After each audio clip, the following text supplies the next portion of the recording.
Good morning, everyone, and thank you for joining me. It's a lovely day. The sun is out and life is good, except from the constant cyber attacks and the looming threat of nuclear war. However, it's a relatively nice day in the UK today, so I guess we can, take a good smile when we can. So what's been happening over the last 24 hours then? So as I went to bed last night, it was all over the news, and somebody actually put me onto it on the comments from here, so thank you so much for that.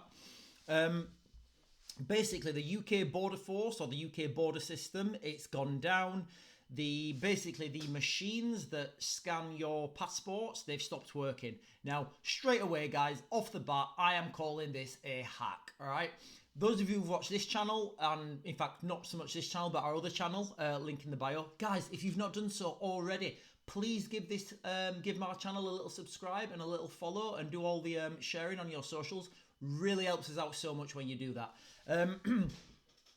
But yeah, so on our other channel, and I'll tell you now, I talk about we are constantly under cyber attack in the UK, and everybody's under constant cyber attack from foreign actors, from criminal gangs, from all sorts of people. Now, when these private companies get hacked, they're never going to say they've been hacked. So, for example, as we're talking about now, the UK Border Force, it's their electronic system that scans the passports. That company will never, ever, ever admit to being hacked. Why? Because they lose so much money.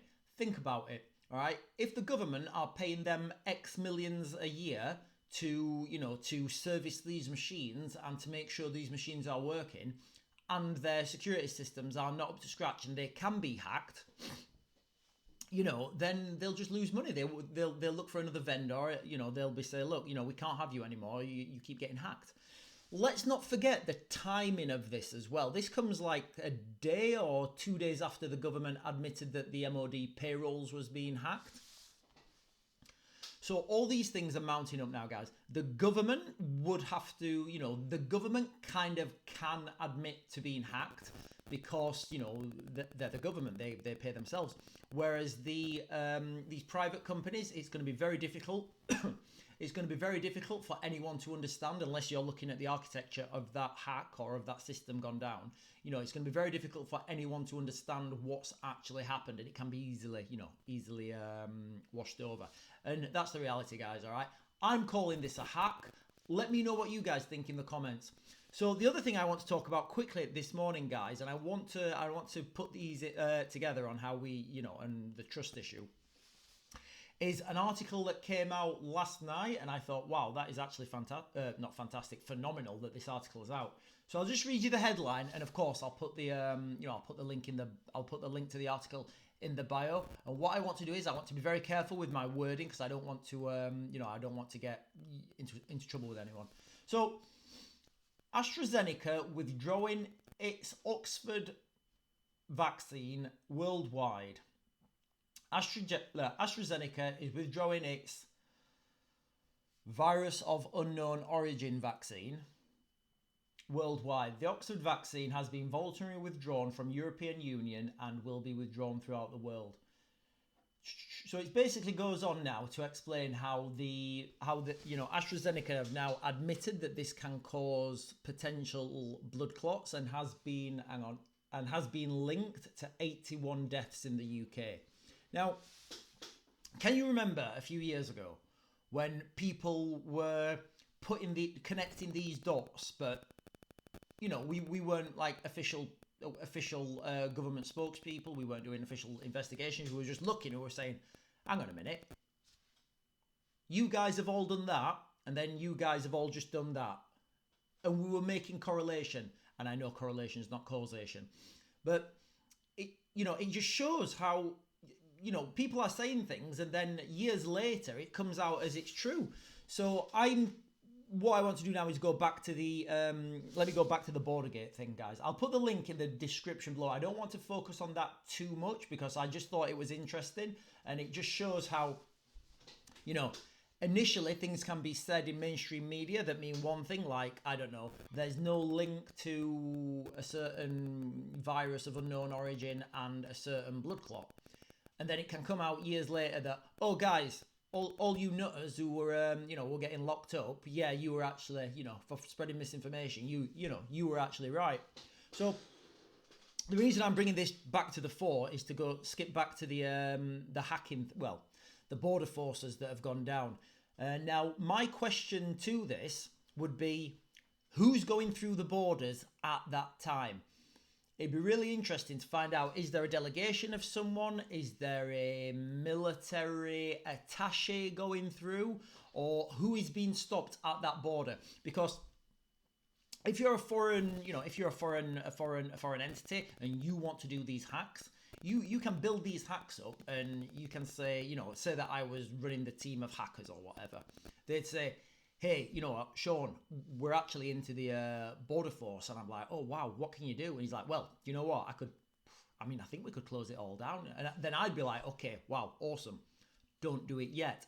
I would wait for the opportunist time, for the best time when it would have most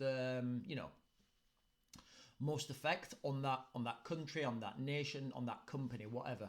So I'd be really interested right now to think, who's going through the borders at this time and what relevance do they fit into the bigger picture?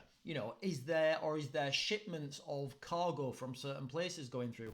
Is there US military? Is there, Ukrainian military coming here? The reality is we don't know and we're never going to know, and we probably will never find out even in years to come. But that's what I'm thinking. And how does this lead forwards into the bigger picture? The UK is now shown we're very vulnerable to cyber attacks. Literally, I know they're not saying that this border down thing is a cyber attack. I'm calling it now. I don't believe for 1 second that just all of a sudden all the border force machines went down in all of the country. It just makes no sense. Now, the reason I'm thinking it is to hinder someone from going down, and probably someone who is in a private plane, because if it just went down in one spot, say Heathrow, and you was in a private plane and there was like a 10-hour queue or whatever, you just say, right, fly me to Stansted, fly me to Manchester, fly me to, you know what I'm saying? You just fly somewhere else and you still get through. The fact that it's a nationwide problem says to me that it is a hack because they want to stop somebody coming in, or they want to hinder talks, or they want to slow things down. Who's they? I don't know. People are saying that it was China that was involved in this, in this hack on the MOD. I don't know. I've not seen any evidence. All I can tell you is what mainstream media are saying and what other people are saying, and from my own experience. Remember, the main all these cyber attacks, they're looking for financial records, because that's like the golden standard of that's the golden standard of hacking. If they can cause a banking run, then that's really good hacking. Of course, what we can see now with the border being closed is they have a wider range of tools to operate. And so as I said before, it's really interesting that they've done it now. I'd like to see who's going through customs, because once they initiate this attack, if it is an attack, I think it is, but once they initiate this attack, whoever's on the receiving end of that attack, they say, this is how they got in, and then they close that gap and they can't do that again. So you can these big things like that, you can kind of only play them once, and once you've played that card, you can't play it again. So that's why it's really interesting to see who is going through customs. Also, if you look at slightly off topic, if you look at the Russian jamming that they're doing over Eastern Europe, around Transnistria, when aircraft fly over and get targeted by Russian jamming, it's very questionable why the Russians are jamming, as they are, because as soon as people understand how they're jamming, let's not forget the government are not stupid, although they make some very bad decisions. Whoever's doing that jamming, they'll be sending up frequencies, they'll be doing whatever system they're using. Whoever's on the other end of that jamming, they can see how it's being jammed, so they can harden their systems to that jamming. So it makes no sense to do these attacks until these attacks are a follow-on, or you want to achieve a specific outcome from that attack. Nothing's random. You wouldn't just do this on a random on a random whim. Oh, you know what? It's what was it? It's the 7th of May. Let's put the systems down. No, there's got to be an ulterior motive. There's got to be a goal. There's got to be a path, and there's got to be a network of these attacks. So MOD Pay hacked. I'm going to say the border's been hacked, although this is that's me speculating. What's next for the hacking? Because we really could be under attack now. And what's next, guys? Just be careful with your money, okay? Cash is king. Remember, you can't hack cash. That's it for today, guys. I've got lots to do, but I'll be doing another video later on today. Hopefully, as more information comes out on this system with the border force and with the MOD hacking, and God knows what else is going to happen. But I'll see you guys later. Go and enjoy the sun.